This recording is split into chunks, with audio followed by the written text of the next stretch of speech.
কিরে আবির, আর কত ঘুমবি? এবার ওঠ, আবার বেরিয়ে পড়ার সময় হয়েছে, উঠে পড়। চোখ খুলে দেখি মাস্টারদা আমায় আদৌ ডাকেনি, আমি স্বপ্ন দেখছিলাম।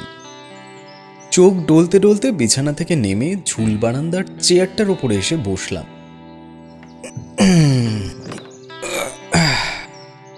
খবরের কাগজ পড়েছিল সম্মুখেই, সেটি তুলে নিয়ে একবার আলিশি ছেড়ে আনন্দবাজারের প্রথম পাতা উল্টাতেই এক বিস্ময়কর বিজ্ঞাপন চোখে পড়ল।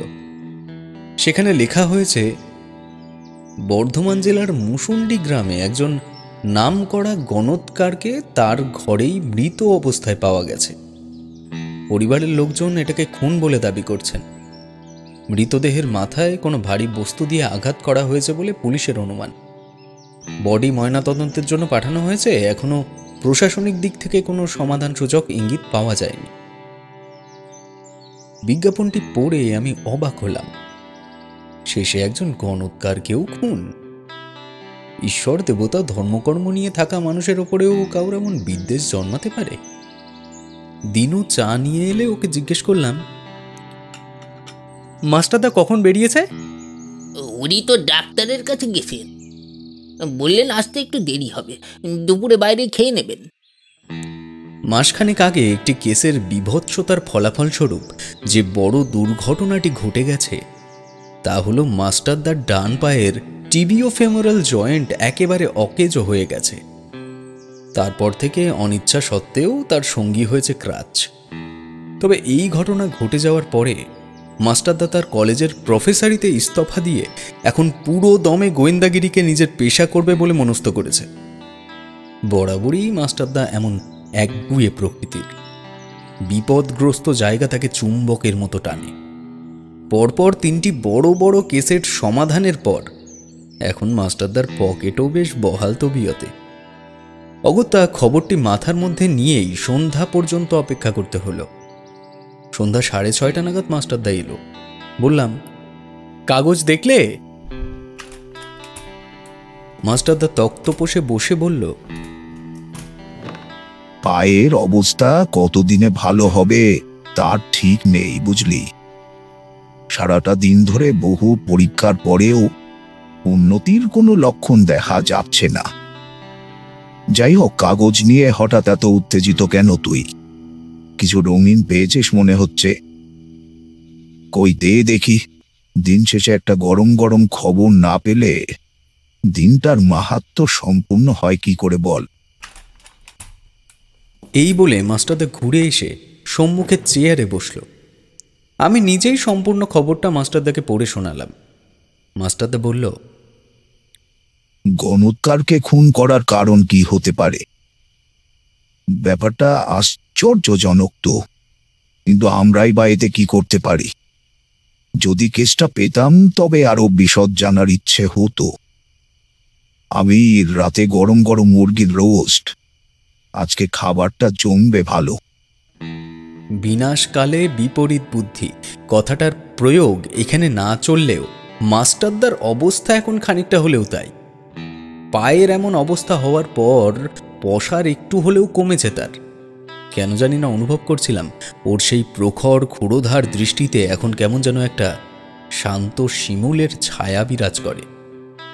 যতই হোক, মানুষের পায়ের এমন অবস্থা হলে মুখে যাই বলুক, মনের অবস্থা বিসদৃশ হয়। ইন্সপেক্টর পালিত সপ্তাহখানেকের মধ্যে যে কটা ছোট ছোট কেস তাকে দিতে চেয়েছে প্রত্যেকটাই বলা ভালো এক কথায় না করে দিয়েছে সে। যদিও তার মধ্যে সবকটাই কোনো মানুষের উপরে সন্দেহ ঘটিত ঘটনা। মাস্টারদা মক্কেলের মুখে ঘটনার বর্ণনা শুনেই বলে দিয়েছে, দেখুন, কোনো মানুষকে অনুসরণ করা আমার কাজ নয়। পানিও ভুগছি বর্তমানে। আপনি বরং থানায় গিয়ে আরো একটু চেপে ধরুন। এইসব ব্যাপারে আমার মনে হয় তারাই বেশি সাহায্য করতে পারবে। ধন্যবাদ। প্রতিবারই মক্কেল আগন্তুকরা এই কথা শুনে নিরাশ হয়ে ফিরে গেছে। এভাবেই আরও 2 মাস কাটল। নিয়মের কোনো পরিবর্তন নেই। একদিন রাতে খাওয়ার টেবিলে বসে আমরা গ্রীষ্মপূর্বের একটা বনভোজনের আয়োজন নিয়ে কথোপকথন করছিলাম। আমি বললাম, চলো না মাস্টারদা, এবার দুজন মিলে না বেরোলেই নয়। ঘরে থেকে থেকে কুয়োর ব্যাং হয়ে গেছে একেবারে। সামনেই আবার আমার 3rd ইয়ারের পরীক্ষা শুরু। মাস্টারদা বলল, আমার এক বন্ধু ট্রেন কল করেছিল, ও তো এখন চাকরি সূত্রে ওই বর্ধমানের দিকেই আছে বলল। তা চল ওখান থেকেই একবার ঘুরে আসি। ওখানে গিয়ে 2 দিন কাটালে মনের অবস্থাটাও পাতলা হবে।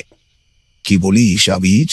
আমি উৎসুক হয়ে বললাম, সত্যিই তাই। এই বলো না কবে যাবে মাস্টারদা? তুই বল কবে যাওয়া যেতে পারে। আমি একটু চিন্তা করে বললাম, দাঁড়াও, এই সপ্তাহে বেশ কয়েকটা অ্যাসাইনমেন্ট জমা দেওয়ার আছে। সামনের সপ্তাহে চলো, ওই মার্চের 3 কি 4।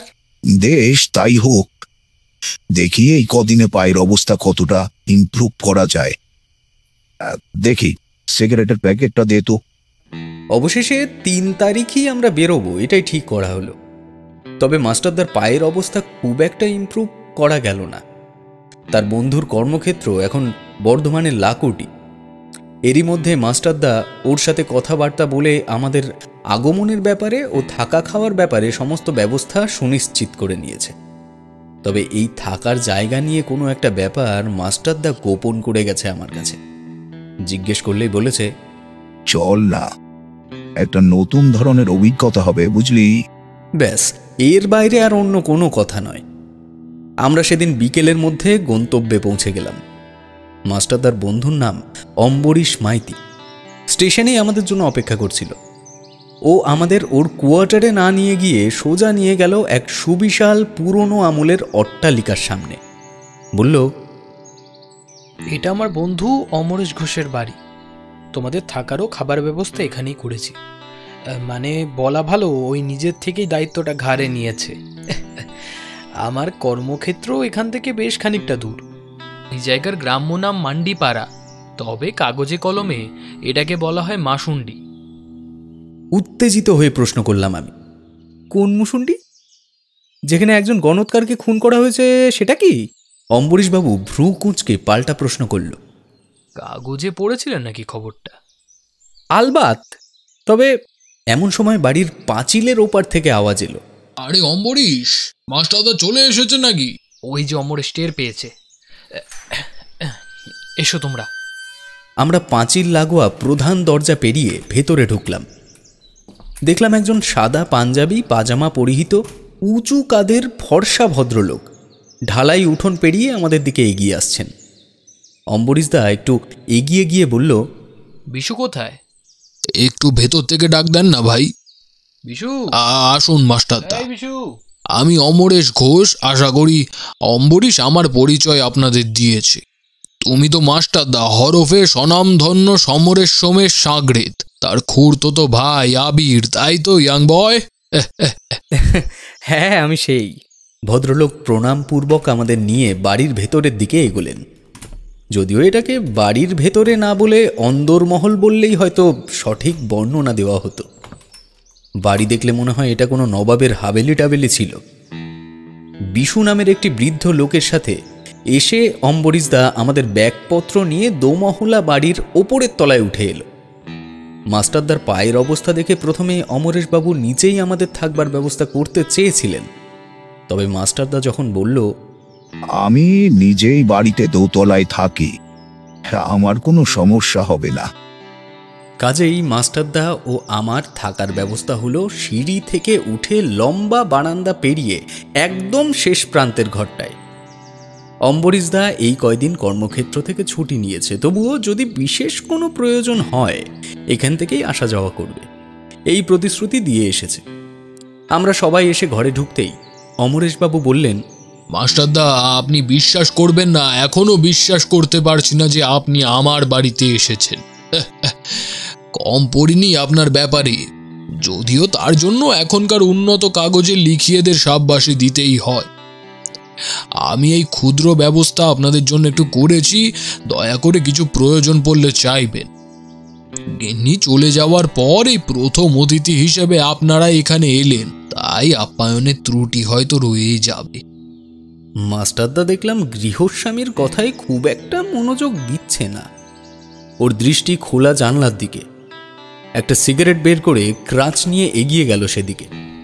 বাইরের দিকে ইশারা করে বলল, ওটা কি কোনো মন্দির নাকি? অমরেশবাবু একটু জানলার দিকে এগিয়ে গেলেন, তারপর বললেন, ওটা ওটা কোনো মন্দির নয় মাস্টারদা। ওখানেই কয়দিন আগে কি কাণ্ড সে আপনাকে কি বলবো। যাক, আপনারা একটু বিশ্রাম করুন, ওই জায়গার কাহিনী আপনাকে জমিয়ে বলছি তারপর। এখনই বলতে পারেন? আরে ওটা তো সেই গণৎকার মারা যাওয়ার কথাটা, ওই ঘরেই তো ঘটেছে ঘটনাটা। আনন্দবাজারের ছবিটা আমারই তোলা, এখন তো ওদেরই ব্রাঞ্চে আছি। বাকিটা বলছি, আগে হাত মুখ ধুয়ে একটু খাওয়া দাওয়া করে নি। সত্যি খুব খিদে পেয়েছে। অম্বরীশদার এই কাগজের কোম্পানির সাথে চাকরির ব্যাপারটা মাস্টারদা জানলেও আমি জানতাম না। মাস্টারদাও আর কথা বাড়ালো না। আমি নিজে একবার জানলার কাছে এগিয়ে গিয়ে ভালো করে জায়গাটা দেখলাম। ছোট ছোট আগাছার জঙ্গলে ভরা একটা জায়গায় একটা পলেস্তারা খসে পড়া পুরনো আমলের ছোট্ট ঘর, এবং এটিকে মন্দির মনে করার কারণ হলো এটার মাথাটি গম্বুজ আকৃতি। সেই ঘরকে কেন্দ্র করে যে রাস্তা চলে গেছে তা মিলেছে 10-15 পা এগিয়ে গিয়ে একটি মাটির রাস্তায়। সব মিলিয়ে এখানে কোনো মানুষকে খুন করা একেবারেই সহজ কাজ। ধারে কাছের মধ্যে বাড়ি বলতে এটাই, যেখানে আমরা আতিথ্য গ্রহণ করেছি। বাইরের বারান্দায় মাস্টারদা ও অম্বরীশদার আওয়াজ পেয়ে আমি আবার বারান্দায় এলাম। দেখি অম্বরীশদার ক্যামেরা নিয়ে মাস্টারদা সেটা চোখে লাগিয়ে বারান্দার কোনায় রাখা একটি নটরাজ মূর্তির ছবি তোলার চেষ্টা করছে। আমার শব্দ পাওয়া মাত্রই সেকেন্ডের মধ্যে আমার দিকে ঘুরে ছবি তুলে নিল সে। বললাম, আরে আরে আরে এটা কিন্তু ঠিক নয়, আরে বলবে তো আগের থেকে। মাস্টারদা হেসে বলল, তাহলে ভেবে দেখ আবেগ, বিজ্ঞান এমন একটা জিনিস আবিষ্কার করলো যা দিয়ে যে কোনো অপরাধের চাক্ষুষ প্রমাণ রেখে দেওয়া সম্ভব। অম্বরীশ, দেখবে একদিন এই যন্ত্রটির মাধ্যমেই এই শহরের, এই দেশের অনেক বড় বড় অপরাধী ও দুষ্কৃতী ধরাশায়ী হবে।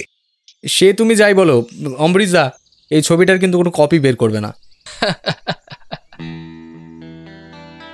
দুপুর 12টার মধ্যে আমরা স্নান সেরে নিচে এলাম। অমরেশবাবু প্রথম দিনই যে আড়ম্বরের ব্যবস্থা করেছেন তা দেখেই চোখ কপালে উঠল। মাছের মুড়ো দিয়ে ডাল, মুরগির রোস্ট, পাঁঠার মাংস, আর তার সঙ্গে সরু বাসমতি চালের ভাত। উফ, সেই মিশ্রণের সঙ্গে অন্য কিছু তুলনা চলে না। গৃহকর্তাও বসলেন আমাদের সঙ্গে। সমস্ত ব্যঞ্জন শেষ হলে প্রত্যেকের হাতে মৌরি দিয়ে অমরেশবাবু বললেন, চলুন বাড়ির ছাদটা একবার দেখিয়ে আনি, ওখানে বসার ব্যবস্থা আছে। যাবেন কি সবাই? স্বাচ্ছন্দ্যে। সবাই ওপরে এলাম। সত্যি শহরের ইটবালির জঙ্গল থেকে বেরিয়ে এসে এমন নিরন্তর সবুজে ঢাকা প্রান্তর দেখলে মনে হয় কোনো স্বপ্ন রাজ্যে আছি। একটি নির্দিষ্ট জায়গায় ঢালাও সবুজের জলছবির মাঝে চলে গেছে একটা সোনালি সুতোর মতো দাগ। অমরেশবাবু সেদিকে হাত দেখিয়ে বলল, ওটা অজয় নদী। আমি মুগ্ধ হয়ে উঠে বললাম, উফ, ভবিষ্যতে যদি কর্মসংস্থান সঠিক মাপের পাই তবে এমন কোনো জায়গায় এসে বাকি জীবন কাটিয়ে দেওয়া যায়। ছাদের উপরে একটি বড় কাঠের টেবিলকে কেন্দ্র করে ওপরে একটি বড় ছাতা লাগানো আছে এবং তার সাথে গোটা 5 চেয়ার। আমরা সবাই সেখানে বসলাম। মাস্টারদা একটা সিগারেট ধরালো। আমরা সবাই অমরেশবাবুর দিকে তাকালাম। উনি বলতে লাগলেন, রতন সান্যাল আমার খুব ভালো বন্ধু। তারা 3 ভাই, রতন, মোহন এবং গুপি। তাদের মধ্যে রতন ও মোহন এরা করে ব্যবসা এবং গুপি করত ভাগ্য গণনা বা গণৎকারী। লোকের মুখে প্রচলিত আছে যে সে নাকি ভূত প্রেত নিয়েও কারবার করত, এমনকি মানুষের মরদেহ নিয়েও নাকি সাধনা টাধনা কিসব করতে লোকে দেখেছে। আপনি যেই ঘরের কথা বলছেন, বহুকাল আগে ওই ঘরেই একটা পুরনো কালী মূর্তি ছিল, কিন্তু বন্যার জন্যে সব তলিয়ে যায়। তারপর থেকেই সেটিকে জ্যোতিষ কর্ম করার আস্তানা বানিয়ে ফেলে গুপি। যদিও জায়গাটা ওদেরই, তাই গ্রামের কোনো মানুষ প্রতিবাদ করার সাহস পায়নি। তাছাড়া এই জায়গার পরবর্তীতে আর একটি কালী মন্দিরও বানিয়ে দেয় সে। তারপর সবই ঠিক চলছিল, কিন্তু হঠাৎ ঘটল এই ঘটনা। গুপিকে ওই ঘরের রক্তাক্ত অবস্থায় পাওয়া গেল। আপনারা যদি আরো সপ্তাহ দুয়েক আগে আসতেন তাহলে দেখতেন কি পরিমাণে গ্রামবাসী ও পুলিশের ভিড় ছিল বাড়ির পেছনে। অম্বরীশ জানে ও এসেছিল কাগজের জন্য ছবি সংগ্রহ করতে। বেশ, এবার বলুন আমার কাছে আবদারটা কি? ভদ্রলোক বিনয়ের সুরে বললেন, রতনের সাথে আমার সপ্তাহখানেক আগে দেখা হয়। আমার মুখেই ও আপনাদের আসার ব্যাপারে শোনে। মাস্টারদা, ওরা এটাকে খুন ছাড়া আর কিছুই মনে করছে না, কারণ গুপির সাথে কারোর কোনো দ্বন্দ্ব বিবাদ এসব কিছুই ছিল না। সে থাকতো নিজের মতন। তাহলে কিভাবে কি? মাস্টারদা বলল, সান্যাল মশাই এটাকে খুন মনে করছেন, তার কোনো বিশেষ কারণ আছে কি? বা আপনার সাথে কোনো আলোচনা করেছেন এই বিষয়ে? না, এমন তো কিছু বলেনি। ওনার বাড়িতে কখন যাওয়া যায়? চলুন, আপনি যখন বলবেন। বেশ, তাহলে চলুন, বেরোনো যাক। আমরা বেরিয়ে গেলাম। অমরেশবাবু তার গাড়িশালা থেকে একটি নীল রঙের ফোর্ড গাড়ি বের করে আনলেন। গাড়ির বর্তমান অবস্থা দেখলেই গৃহস্বামীর এটার প্রতি সুনিপুণ ভালোবাসার প্রমাণ পাওয়া যায়। আমি অম্বরীশ ও মাস্টারদা গাড়িতে চাপতেই তা ছুটতে শুরু করলো গ্রাম্য মেঠো পথের ধুলো উড়িয়ে। রতন সান্যালের বাড়ি আমাদের আবাসস্থল থেকে বেশ খানিকটা দূর, কিন্তু সেই দূরত্ব এমন আরামদায়ক সফরকে আরও বেশি প্রশ্রয় দিয়েছে। বছরের প্রথমটায় এই সময়টায় কি মানুষ এমনিতেই একটু অলস হয়ে পড়ে? গাড়ির থেকে নামলাম বলা যায় একটা মৃদু বিরক্তি নিয়ে। যে বাড়ির সামনে এসে পৌঁছেছি সেটা একতলা হলেও বিশাল তার পরিধি। গেটের সামনে সাইনবোর্ড লাগানো আছে, যাতে গুপি গণৎকারের নাম ও কর্মক্ষমতার ক্ষুদ্র বিশ্লেষণও করা হয়েছে। এটা ছাড়াও পৈতৃক ব্যবসা সম্পর্কিত বিবরণ দেওয়া রয়েছে অন্য পাশের একটি সাইনবোর্ডে। বুঝলাম এরা ব্যবসাপাতির বা অর্থ উপার্জনের প্রতি প্রচণ্ড সজাগ। প্রধান ফটকের সামনে প্রথমেই যাকে দেখলাম সে একজন বছর 27 কি 28-এর যুবক। আমাদের দেখে এগিয়ে এলো।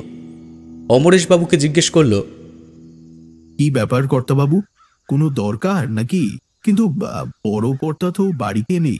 কোথায় গেছে জানি না, তবে উকিল বাবু এসেছিলেন কাল, হয়তো ওনার বাড়িতেই গেছেন।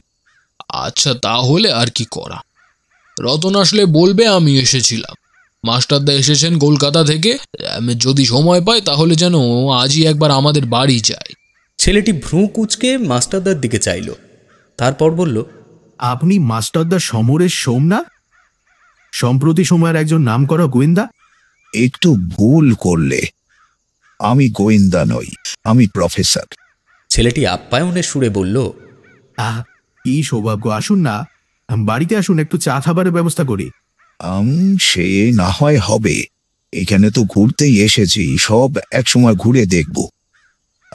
আর চা জল খাবার খালি পেটে গলদ্যকরণ করব এখন? মধ্যপ্রদেশ একদম সম্পূর্ণ। ছেলেটি একটু অপ্রস্তুত হেসে বলল, তাহলে আবার আসবেন কিন্তু।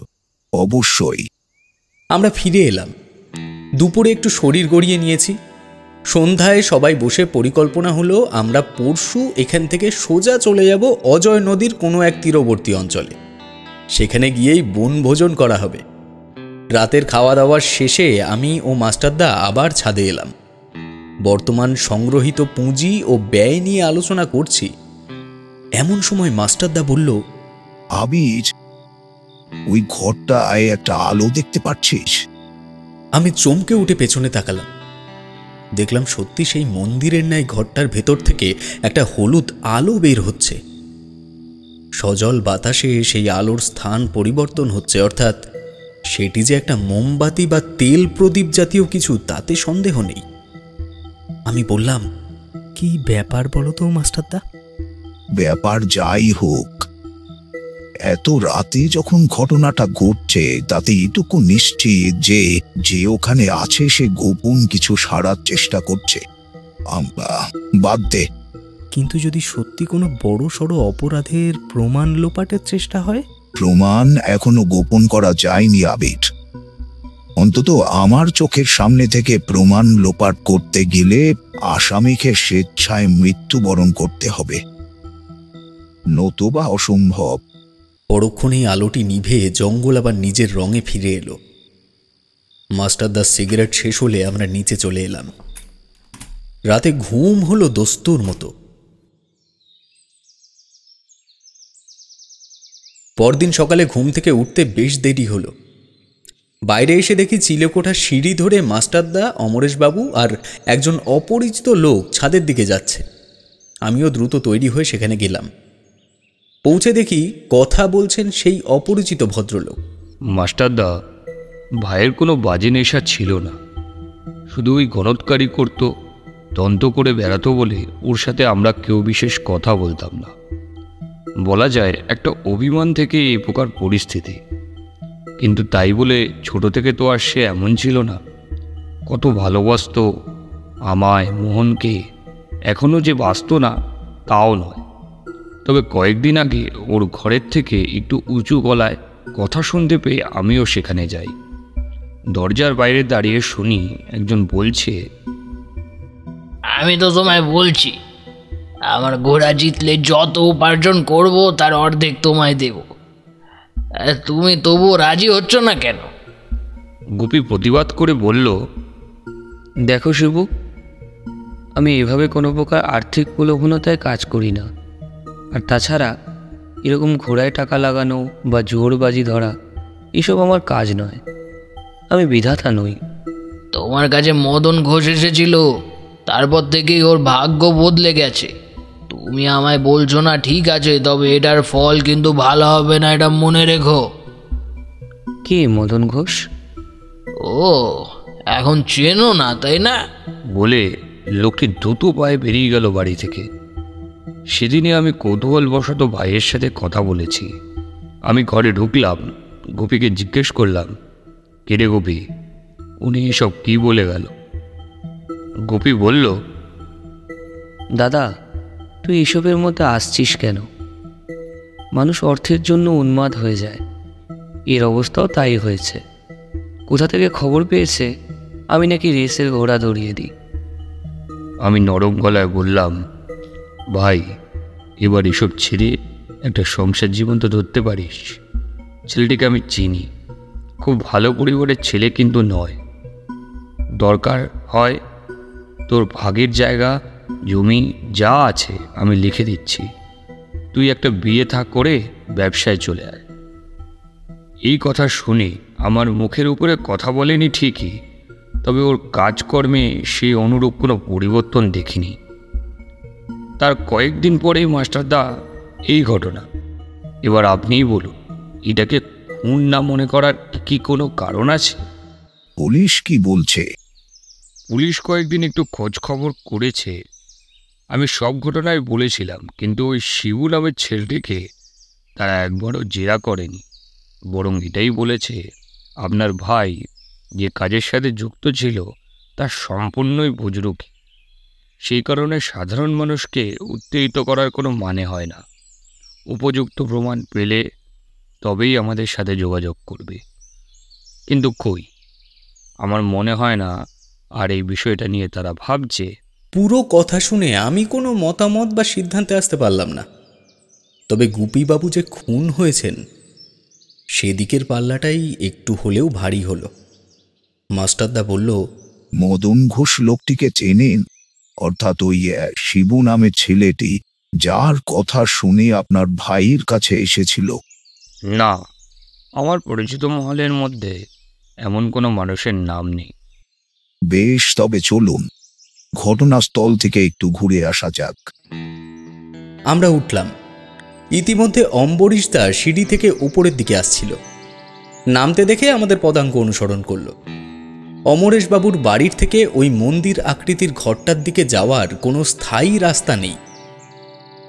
সেখানে পৌঁছানোর একটিই রাস্তা, যেটি ওই ঘরের সামনে থেকে বেরিয়ে বড় রাস্তায় মিশেছে। তবে ঘুরে সেই রাস্তা দিয়ে যেতে গেলে অনেক সময় লাগত। পাছে আমরা জঙ্গলে পথ ধরলাম। হাঁটু সমান আগাছা ও লতাপাতার জঙ্গলের ভেতর থেকে রাস্তা তৈরি করে নিলাম আমরা 5 জন। এই প্রথমবার ঘরটি কাছের থেকে দেখলাম। ভেতরটা ঘুটঘুটে অন্ধকার। বোধহয় ঘরটির কোনো জানলা নেই বলেই এই রূপ অবস্থা। বারান্দা ছিল, কিন্তু তার মেঝের থেকে এক বিগতখানিক ফাটল চলে গেছে একদম ঘরটির দরজা পর্যন্ত। সেই ফাটলের মাঝে ছোট ছোট বট অসত্যের চারা জন্মেছে লক্ষ্য করলাম। রতনবাবু বারান্দায় উঠতে যাবে এমন সময় মাস্টারদা বলল, দাঁড়ান রতন বাবু, উপরে পা দেবেন না। অম্বরীশ, তোর ক্যামেরাটা একবার নিয়ে আয় তো। অম্বরীশদা কোনো প্রশ্ন না করে ছুটে চলে গেল মাস্টারদার নির্দেশ পাওয়া মাত্রই। আমরা মাস্টারদার দৃষ্টি অনুসরণ করলাম।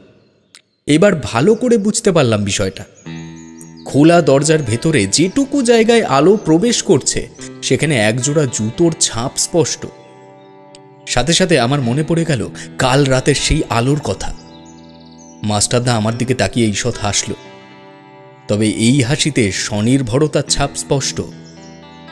মাস্টারদা কাল রাতেই বলেছিল, আততায়ী প্রমাণ লোপাটের যতই চেষ্টা করুক কিন্তু ওর চোখে ফাঁকি দিয়ে কার্য উদ্ধার অসম্ভব।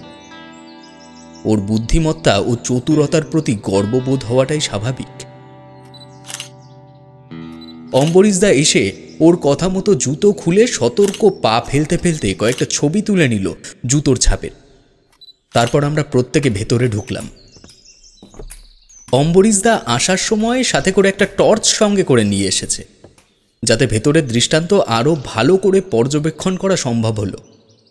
ভেতরে প্রয়োজনীয় বস্তু বলতে তেমন কিছুই নেই, কেবল কয়েকটা লাল মলাটের খাতা আর একটা বিরাট আয়তনের ঘণ্টা। মাস্টারদা প্রশ্ন করল, এই ঘণ্টাটি কি সেই সময়কার? রতনবাবু বললেন, হ্যাঁ মাস্টারদা, একসময় এই মন্দিরে বারোয়ারি পুজো হতো। দেবীকে নতুন মন্দিরে প্রতিষ্ঠা করা হয়েছে, কিন্তু এই ঘণ্টাটা আর খুলে নিয়ে যায়নি। আমার কাকা মায়ের পরম ভক্ত ছিলেন, তাই বাইরের কারিগরা নিয়ে একদম ছাদের সঙ্গে ঢালাই করে এটি ঝুলিয়েছেন।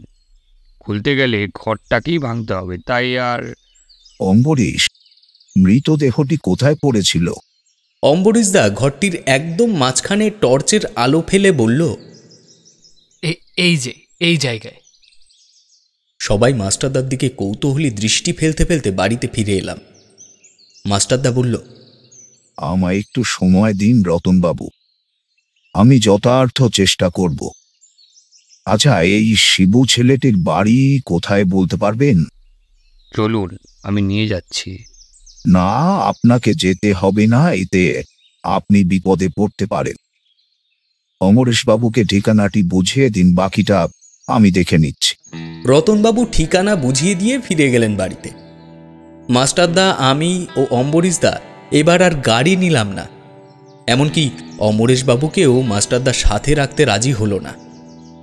অম্বরীশদা স্থানীয় জায়গাটা এবং এই শিবু নামের ছেলেটিকে খুব ভালো রকম চেনে, এমনকি এর অনেক কুকৃত্তির কথাই শুনেছে সে। এসব আলোচনা করতে করতেই আমরা আসলাম। ঠিকানা চিনে সেখানে পৌঁছাতে বেশি বেগ পেতে হলো না। মাস্টারদা বলল, এখানে আমরা কাউকে জেরা করতে আসিনি। অম্বরীশ, তুই শুধু লক্ষ্য রাখবি শিবু নামের ছেলেটি বাড়ির থেকে বেরোয় কিনা, তৎক্ষণাৎ আমায় জানাবি। আমরা একটা হলুদ দোতলা বাড়ির বিপরীতের একটা চায়ের দোকানে ওত পেতে বসে রইলুম। পরপর 3 কাপ চা, 4টে করে সিগারেট অন্তিম সৎকার করার পর 5ম সিগারেট হাতে নিয়েছে এমন সময় অম্বরীশদা হঠাৎ বলল, মাস্টারদা, ওই যে বেরোচ্ছে শিবু। আয় আবি, আমার পেছনে থাকবি।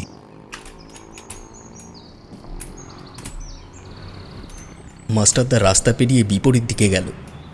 আমিও গেলাম ওর পেছনে।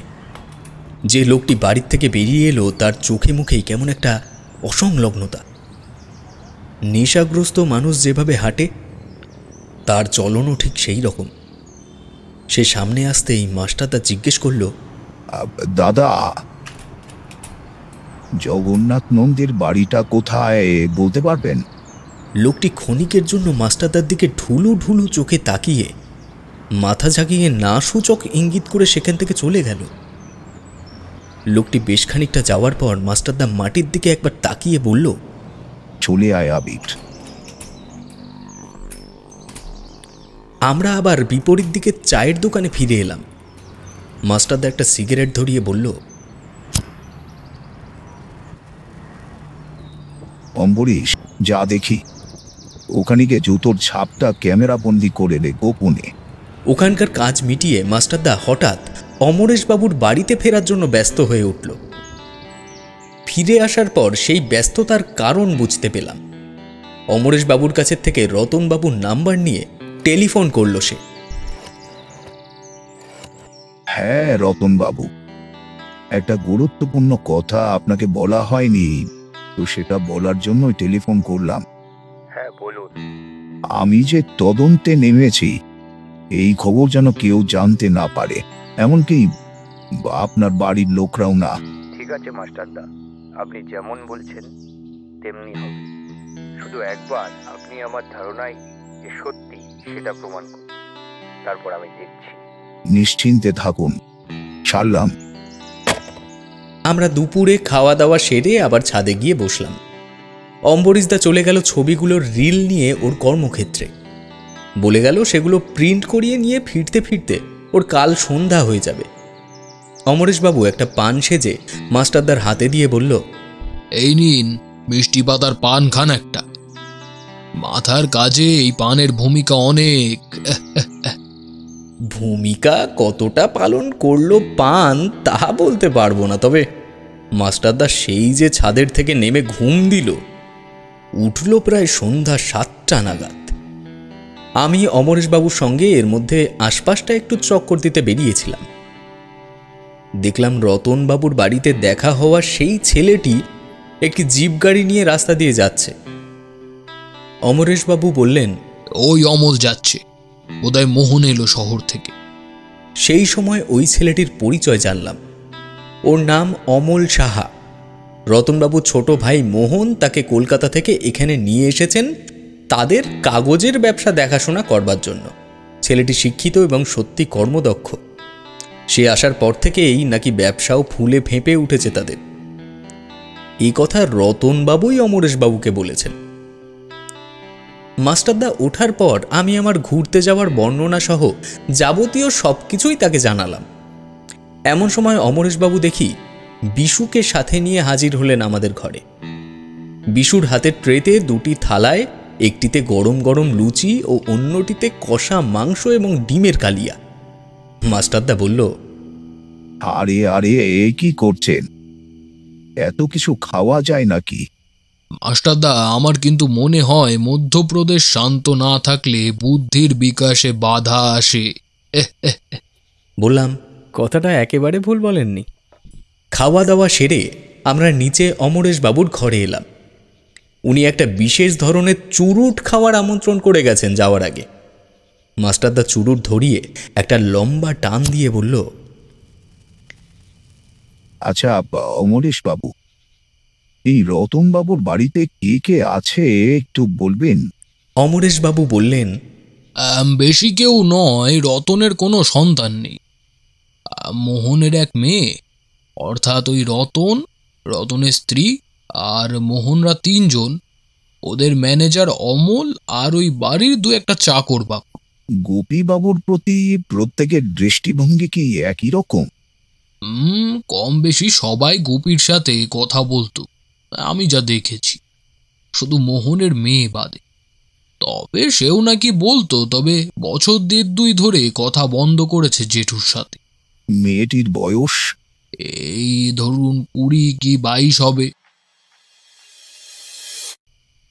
আবির, তুই এখন ঘরে ঢুকবি না, বারান্দায় দাঁড়া, আমি বললে তারপর ঢুকবি। কেন বলো তো? দাঁড়া না, তারপর তোর প্রশ্নের উত্তর দিচ্ছি। বলে মাস্টারদা আমার ঘরের মধ্যে গিয়ে দরজা দিয়ে দিল। মিনিট 10 নির্বাক হয়ে দাঁড়িয়ে রইলাম বাইরে। তারপর দরজা খোলার শব্দ শুনতেই পেছনে তাকালাম, কিন্তু মাস্টারদা দরজার সামনে নেই। ভেতর থেকে আওয়াজ এলো। আমি ঘরের দরজা টপকাতেই মাথায় একটা বইয়ের বাড়ি খেয়ে চমকে উঠলাম। বললাম, আরে আরে আরে, কি ধরনের রসিকতা! উফ বাবা, কি লাগলো! দেখি মাস্টারদা দরজা দেওয়ার ডাসার মাথায় একটা কাপড়ের টুকরো দিয়ে বই বেঁধে ঝুলিয়েছে। আমি ঘরে আসা মাত্রই ওই বইটি আমার মাথায় এসে বাড়ি খেল।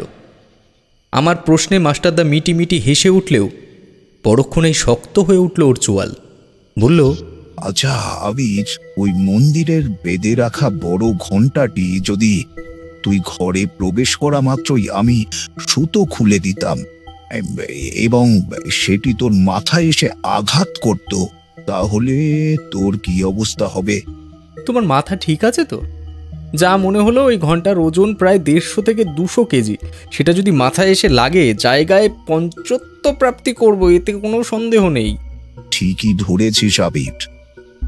ওই ঘন্টা দেখেই আমার সন্দেহ হয়েছিল যে এটির ভূমিকায় মৃত্যুকাণ্ডে থাকাটা অস্বাভাবিক নয়, তবে আমি ব্যাপারটাতে এখনো নিশ্চিত নই।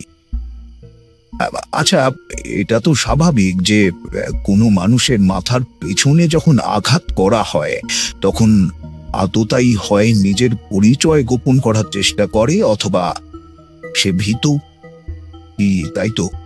হ্যাঁ, তবে ওইটুকু ঘরে গুপিবাবুর পেছনে গিয়ে আঘাত করতে চাইলে সে কি দেখতে পারত না? এর জন্যই ওই ঘন্টার ওপরে আমার সন্দেহ জন্মেছে। বাকিটা সময় বলবে। দেখি, কাল একবার রতনবাবুর বাড়িতে যাব। কিছু তথ্য না জানা পর্যন্ত হচ্ছে না আবির। সে রাতে মাস্টারদা এই বিষয়ের কোনো কথা বলল না। আমিও এই ব্যাপারে এ কথা ও কথা ভাবতে ভাবতে ঘুমিয়ে পড়লুম। রাতে স্বপ্ন দেখলাম মাস্টারদা এবং আমি কোনো পাহাড়ি অঞ্চলে গিয়েছি কোনো তদন্তের স্বার্থে, এবং পার্শ্ববর্তী পাইন গাছের জঙ্গলের আড়াল থেকে কেউ একটি আস্ত পাথর ছুঁড়ে মারল আমার মাথায়। উফ, সে কি ভয়ানক স্বপ্ন! পরদিন সকালে ঘুম থেকে উঠে তৈরি হয়ে নিলাম রতনবাবুর বাড়িতে যাওয়ার জন্য। চা, বিস্কুট ও টোস্ট সহ প্রাতরাশের পর আমরা বেরিয়ে পড়লাম আবার অমরেশবাবুর গাড়িতে করে। রতনবাবু বাড়ির বাইরেই একটি লোকের সাথে কথা বলছিলেন। আমাদের দেখে এগিয়ে এসে নিচু গলায় বললেন, মাস্টারদা, কিছু পেলেন নাকি? মাস্টারদা বলল, না, তেমন কিছু এখনো পাইনি। আপনার বাড়িতে এখন সবাইকে পাওয়া যাবে তো? হ্যাঁ, এখনো মোহন বেরোয়নি, সবাই বাড়িতেই আছে। আমরা বাড়ির ভেতরে ঢুকলাম। রতনবাবু বললেন, মোহনেরও একই ধারণা মাস্টারদা। সেও মনে করে গুপিকে খুন করা হয়েছে। ওকে ডেকে পাঠাবো কি? না, আমি নিজেই যাচ্ছি। রতনবাবু আমাদের মোহনবাবুর ঘরের সামনে নিয়ে গেলেন। ঘরের দরজা খোলাই ছিল। একজন মধ্যবয়সী ভদ্রলোক আমাদের দেখে রতনবাবুর কাছে প্রশ্ন করলেন, কারা? রতনবাবু আমাদের পরিচয় দিতেই তার ভাই ঈষৎ লজ্জিত মুখে আমাদের প্রণাম করে বললে, আসুন মাস্টারদা, আমি তো ভাবতেই পারিনি আপনার মতন একজন বিচক্ষণ মানুষের পায়ে ধুলো আমার বাড়িতে পড়বে। এখন বিশ্বাস করানো শক্ত হবে, তবে আমার এক সহকর্মী বন্ধু আপনার সাথে যোগাযোগ করার কথা আমায় বলেছিল, কিন্তু এই পুলিশের উপরে নির্ভর করেই অপেক্ষা করে গেলাম। আপনি শুনেছেন তো দাদার কাছে ঘটনাটা? শুনেছি, তবে আরো কিছু শুনতে বা জানতে আপনার কাছে এসেছি। আসুন আসুন, ভেতরে আসুন। এই নীলিমা, একটু চা করো।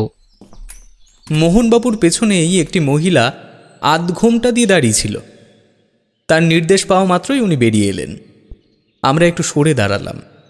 মাস্টারদা বলল, আপনার দাদাকে কে খুন করতে পারে বলে আপনার মনে হয়? মাস্টারদা, দাদার ব্যাপারে যেটুকু জানি, সে কোনোদিনও মানুষের ভালো ছাড়া ক্ষতি করেনি। তার কোনো শত্রু আছে বলেও জানতাম না। শিবুর ঘটনাটা আশা করি শুনেছেন। ওর নামে কুকর্মের শেষ নেই। শুধু ঘোড়ার রেস, মেয়ে ছেলে, এমন কোনো নেশা নেই যেটার সাথেও যুক্ত নেই। তবুও পুলিশ কোনো পদক্ষেপ নিল না। ওর বাবার সাথে তেনাদের অন্যরকম সম্পর্ক আছে। রেসের মাঠে যাওয়ার অভ্যাস আপনারও আছে দেখছি। কথাটা শুনেই মাস্টারদার দৃষ্টি অনুসরণ করলাম। দেখলাম একটি ছোট কাগজের টুকরোর দিকে মাস্টারদা চেয়ে আছে। মোহনবাবু সেদিকে তাকিয়ে হেসে বললেন, ওই টিকিট মাস্টারদা, এটা আমার নয়, আমাদের ম্যানেজার অমল। হ্যাঁ, মাঝে সাঝে বাড়িতে গেলে সে যায় খেলা দেখতে। ওর এসব দেখার শখ আছে, কিন্তু জুও নয়।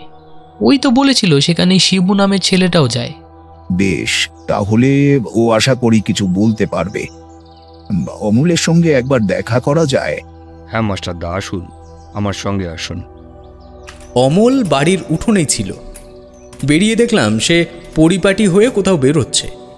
রতনবাবু বললেন, অমল, একটু দাঁড়িয়ে যাও, মাস্টারদা কিছু জিজ্ঞেস করবে তোমায়। অমল একটু অপ্রস্তুত হয়ে বলল, কিন্তু বড় কর্তা, আমি তো একটু রূপাকে আনতে যাচ্ছি। সে না হয় যাবি। এমন সময় মোহনবাবু ঘরের থেকে পাঞ্জাবির বোতাম লাগাতে লাগাতে বেরিয়ে এলেন। বললেন, অমল, তুমি কথা বলো, আমি নিয়ে আসছি আজকে রূপাকে। মাস্টারদার চোখ চ্যাপটা করে রতনবাবুর দিকে চাইল। রতনবাবু বললেন, আমার ভাইজি মাস্টারদা 2 দিন হলো তার পিসি বাড়িতে গেছে, আজ বাড়িতে আসবে। মাস্টারদা মাথা নেড়ে অমলের দিকে ফিরল। ছেলেটি খুব একটা খুশি হয়নি এই প্রস্তাবে, তার মুখ দেখে বুঝলাম। মাস্টারদা বলল, অমল, রেসের মাঠে শিবুকে কতদিন যেতে দেখেছ? তাও বেশ কয়েকদিন। অজস্র টাকা পয়সা লাগাতো আর হেঁটে হেঁটে বাড়িতে ফিরত। শুনেছি তার মায়ের গয়নাগাটি পর্যন্ত বিক্রি করে দিয়েছে সে ওই জুয়ার পিছনে। মদন ঘোষ নামের কাউকে চেনো? অমল এই কথা শুনে না বাচক মাথা নাড়ল। মাস্টারদা আবার বলল, কি অবাক করা বিষয়, তাই না? মদন ঘোষ এমন একজন ব্যক্তি যাকে গোপীবাবু রেসের কোন ঘোড়ায় টাকা লাগাবে সেটা পর্যন্ত বলে দিয়েছে বলে ওই শিবু নামের ছেলেটি দাবি করেছিল। তাকে আপনারা কেউ চেনেন না। বাহ! বলে মাস্টারদা সবার মুখের দিকে একবার চাইল। মোহনবাবু তখনও বেরিয়ে পড়েননি। উনি একটু এগিয়ে এসে বললেন, কই, এই নামে সত্যি কাউকে চিনি না। তাছাড়া দাদার কাছে যারা আসতো তাদের প্রত্যেকের নামই লেখা থাকতো একটা দিস্তায়। বড়দা, সেটা একবার দেখিয়েছ ওনাদের? রতনবাবু বললেন, না, সেটা তো মাথাতেই আসেনি। দাঁড়ান মাস্টারদা, দেখি ওটা পাওয়া যায় কিনা। রতনবাবু মিনিট দুয়েকের জন্য একটি ঘরের মধ্যে ঢুকে আবার ফিরে এলেন। মাস্টারদার হাতে একটি খাতা দিয়ে বললেন, এই যে মাস্টারদা, এই খাতাটা। মাস্টারদা সেটি আমার হাতে ধরিয়ে দিতেই আমি খাতাটি খুলে নাম মেলাতে শুরু করলাম। তবে এখানে বলতেই হয়, গুপিবাবুর কাজের ধরন অত্যন্ত নিপুণ। শুধু নাম নয়, তার সঙ্গে সেই মানুষের রাশি কুষ্টি সমস্তটাই পাশে সুন্দর হস্তাক্ষরে লেখা আছে। সমস্ত খাতা খুঁটিয়ে দেখেও যখন মদন ঘোষের নাম কোথাও পাওয়া গেল না, তখন মাস্টারদাকে সেই কথা বললাম। মাস্টারদা বলল,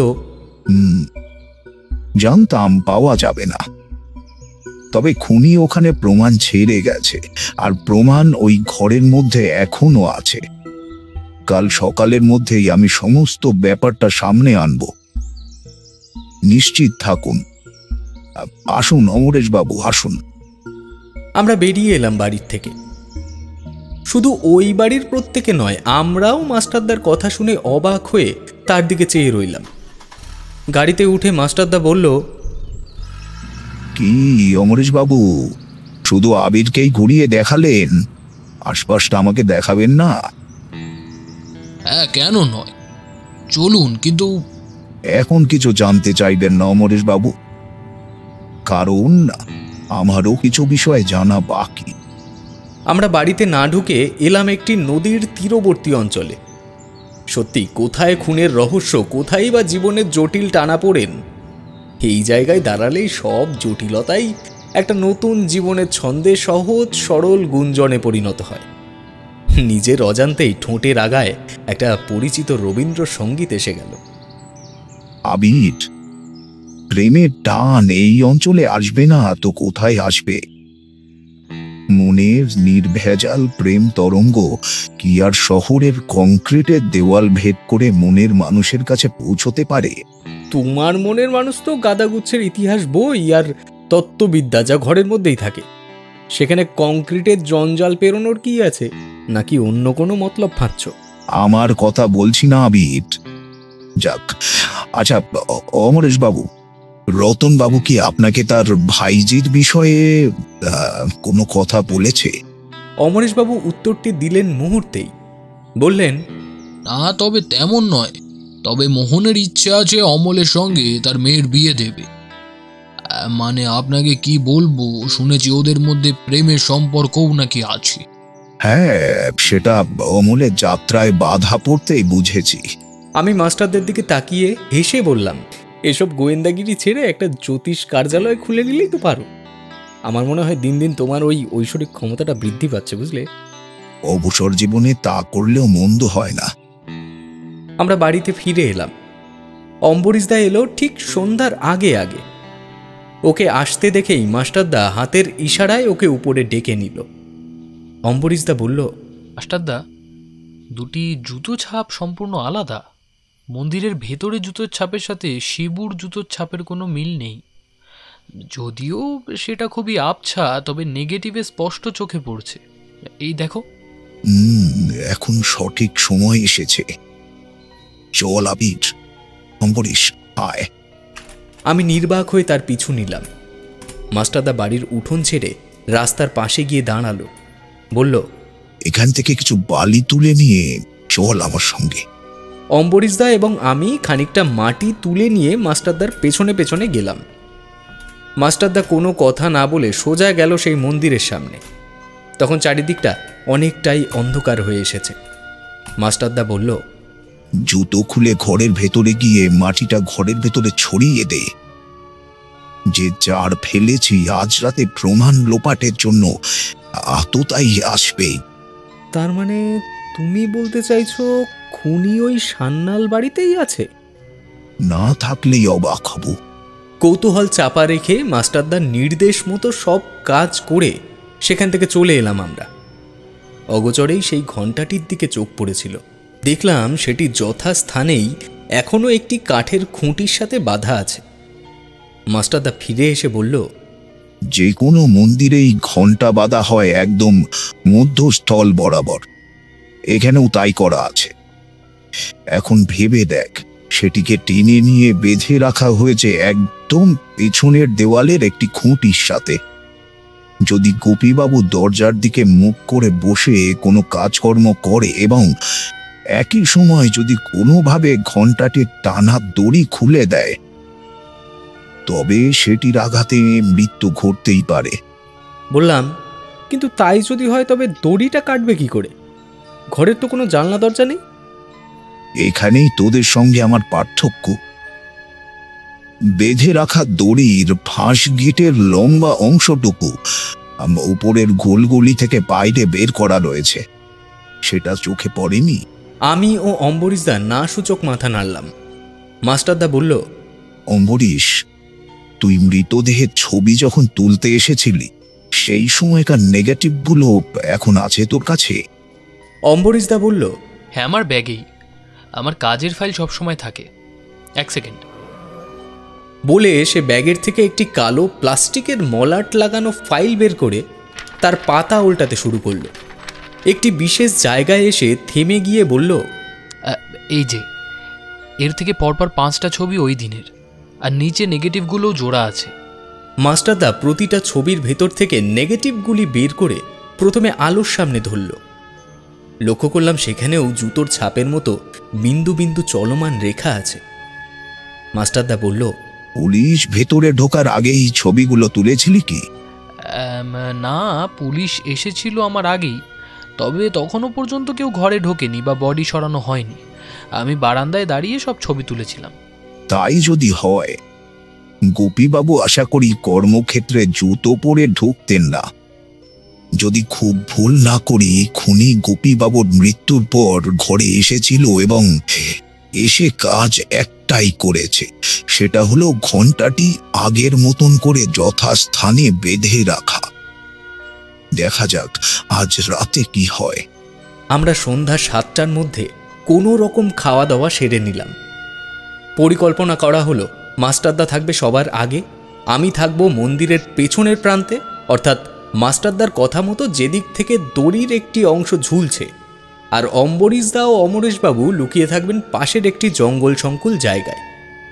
যে যার জায়গা নিয়ে অপেক্ষা করছি একদম নিঃশব্দে। পায়ের পাতায় ও কপালে মশা খেয়ে ফেলছে, তবুও জোরে আঘাত করে তাদের মারতে পারছি না। হঠাৎ মনে হলো মন্দিরের মধ্যে কেউ ঢুকেছে। পরক্ষণেই দরজা দেওয়ার শব্দ, মাস্টারদার কণ্ঠ শুনতে পেলাম। আবির, অম্বরীশ, তোরা সবাই বেরিয়ে আয়, কাজ হয়ে গেছে। পরদিন সকালে ঘুম থেকে উঠতে বেশ দেরি হলো। আসলে রাতে ওই হাঙ্গামা সামলাতে সামলাতেই প্রায় 12টা বেজে গিয়েছিল। সান্নাল বাড়ি থেকে প্রত্যেকে এসেছিলেন সেখানে। ইন্সপেক্টর রক্ষিত নামের একজন মাস্টারদার তরফ থেকে যথেষ্ট পরোক্ষ গঞ্জনা হজম করে মন্দিরের দরজা খুলে নিয়ে গেলেন রতন ও মোহনবাবুর ম্যানেজার অমল নামে ছেলেটিকে। মাস্টারদা এবং আমি অম্বরীশদা ও অমরেশবাবুকে নিয়ে আর একবার সান্যাল বাড়িতে গিয়েছিলাম পুরো ঘটনাটি বর্ণনা দিতে। মাস্টারদা যা বলেছিল তার অর্থ এই। দেখুন মোহনবাবু, এখানে খুবই সহজ হিসেব কাজ করছে। সেটি হলো, আপনার মেয়ে রূপাকে যদি অমল বিয়ে করতে পারে তবে শুধু আপনার সম্পত্তি পাবে। কিন্তু অতি লোভে তাঁতি নষ্ট কথাটি আশা করি জানেন। এখানে অমল জানতো গোপীবাবুর ঘর সংসার নেই এবং উনি সংসার ধর্ম করার মানুষ নন। তাই ওনাকে সরিয়ে দিলে তার সম্পত্তিও ভাগ হবে আপনাদের মধ্যে, সেই অংশের মালিকও হবে সে। এদিকে রতনবাবুর সন্তান আদি নেই, তো উনি কি করবেন বিষয় আশয় নিয়ে? এদিকে অমল এলাকার গুন্ডা ও একই সাথে মদ্যপ শিবু নামের ছেলেটির মিথ্যে কথা বলে উস্কে দিল গোপীবাবুর উদ্দেশ্যে।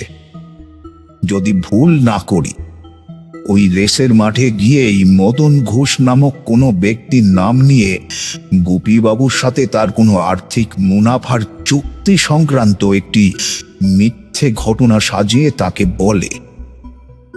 আর যে কোনো মদ্যপ মাতাল ব্যক্তিকে এই সমস্ত জিনিস বোঝানো সহজ। রতনবাবু এই কারণেই গোপীবাবুর কাছে শিবু এসে ঝামেলা করেছিল। দিন দুয়েক আগে অমল রাত 10টার পরে একবার ওই মন্দিরে গেছিল, বোধহয় আবার ফাঁক তৈরি করতে গেছিল কারোর জন্য। যে ঘণ্টাটি টানা দিয়ে দরজার বিপরীত খুঁটির সাথে বেঁধে রেখেছে, সেটির ফাঁসে সুতো সে ওপরের ঘুলঘুলির ভেতর থেকে মন্দিরের পেছন দিকে বের করে রেখেছে, যাতে বাইরের থেকে একটা টান দিলেই সেই সুতো খুলে যায় এবং ঘরের মাঝে বসে থাকা ব্যক্তিটির মাথায় লেগে সে মৃত্যুবরণ করে। যদিও গোপীবাবুর অবস্থানের ব্যাপারে তার সম্পূর্ণ ধারণা ছিল বলেই এই ঘটনা ঘটতে পেরেছে। এটা একদিনের পরিকল্পনা নয় রতনবাবু। সেদিন রাত্রে অমরেশবাবুর ছাদের থেকে ওই মন্দিরের মধ্যে আলো দেখি। পরদিন গিয়ে ঘরের মেঝের উপরে পড়ে থাকা জুতোর ছাপ ক্যামেরা বন্দি করি। তারপর আপনার থেকে শিবু নামের ছেলেটির ঠিকানা নিয়ে তার বাড়ির সামনে গিয়ে তার পায়ের নমুনাও সংগ্রহ করেছি। কিন্তু পায়ের আয়তন ও জুতো জোড়ার পরিচিতি সম্পূর্ণ আলাদা। তাই কালকে আপনাদের বাড়ির থেকে যাওয়ার সময় বলে যায় যে খুনি ওই ঘরেই প্রমাণ রেখে গেছে। জানি এই কথা শুনে খুনি একবার না একবার সেই রাতেও প্রমাণ লোপাটের জন্য যাবে। সেই কারণেই সান্যালবাবু সন্ধ্যা নাগাদ কিছু বালি মাটি ছড়িয়ে দিয়েছিলাম ঘরের ভেতরে, যাতে আততায়ীর পায়ের ছাপটা স্পষ্ট পাওয়া যায়। কারণ আমার ধারণা হয়েছিল খুনি যত চালাকি করুক না কেন, পায়ের ছাপের কথা মাথায় রেখে অন্তত জুতো বদলে ফেলার কথা মাথায় আসবে না। আর হলোও তাই। অমলকে গ্রেপ্তার করার পরদিন ওই ঘরের থেকে যে জুতোর ছাপ পাওয়া গেছে, তা যে আগের দিনের পাওয়া ওই অজ্ঞাত ব্যক্তির সাথে হুবহু মিলে গেছে, তাতে কোনো সন্দেহ নেই। আশা করি এবার সবটা বুঝে গেছে। অগত্যা এখানেও মাস্টারদা সুনাম ছড়িয়ে গেল বাতাসের মতো। সেবারের বনভোজনে যে আনন্দ হয়েছিল তা আমি কোনো দিনও ভুলব না। রাজদেবী প্রোডাকশনে আপনারা শুনছিলেন মাস্টারদা সিরিজের দ্বিতীয় গল্প নাট মন্দিরে ভয়ঙ্কর। গল্পটি কেমন লাগলো জানাতে ভুলবেন না আপনাদের মূল্যবান কমেন্টের মাধ্যমে। যদি খুব ভালো লেগে থাকে তাহলে অবশ্যই আমাদের সাপোর্ট করুন। আপনাদের কমেন্টের মাধ্যমে জানান যে পরবর্তীতে আপনারা মাস্টারদা সিরিজের আরও গল্প শুনতে চান কিনা। আজকের গল্পটিতে কথকের ভূমিকায় ছিলাম আমি, রাজপ্রতাপ বসু। মাস্টারদার ভূমিকায় কৃষ্ণকান্ত পাল। অন্যান্য চরিত্রে সন্তু, কুমারজিৎ ও দীপ। গল্পটির সমগ্র পরিচালনায় দেবীয়ন্ত্রী দাস। শব্দ সংযোজন ও আবহে দাস স্টুডিও। প্রচ্ছদ অঙ্কনে দাস স্টুডিও। আজকের পরিবেশনা শেষের পূর্বে জানিয়ে রাখি, মার্চ মাস রাজদেবী প্রোডাকশনের জন্য হতে চলেছে একটি ঐতিহাসিক মাস। এই মাসে আসতে চলেছে আরও কিছু কালজয়ী ঔপন্যাসিক ও সাহিত্যিকদের বিভিন্ন প্রকারের গল্প সমগ্র। আজকের পরিবেশনা শেষ হওয়ার পূর্বে জানিয়ে রাখি, রাজদেবী প্রোডাকশনে মার্চ মাস ঐতিহাসিক হতে চলেছে। এই মাসে বিভিন্ন ধরনের গোয়েন্দা গল্প, ভৌতিক গল্প এই মাসে বিভিন্ন গোয়েন্দা গল্প ও ভৌতিক গল্পের পাশাপাশি থাকছে একটি কালজয়ী উপন্যাস।